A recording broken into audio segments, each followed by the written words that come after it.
حضرات محترم، 15 شعبان المعظم کی رات، شب برات کی رات، غروب آفتاب کے بعد یعنی کہ مغرب کی نماز پڑھنے کے بعد 6 رکعت نماز نفل پڑھ لیں۔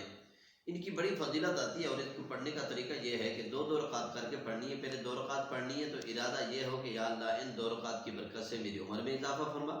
پھر 2 رکعت پڑھیں، اس میں یہ ارادہ ہو کہ یا اللہ ان 2 رکعت کی برکت سے مجھے ہر طرح کی بلاؤں سے محفوظ فرما۔ پھر 2 رکعت کا ارادہ کر کے نیت کرتے ہوئے 2 رکعت نفل پڑھیں اور اس میں یہ ارادہ ہو کہ یا اللہ ان 2 رکعت کی برکت سے مجھے اپنے سوا کسی کا محتاج نہ کرنا۔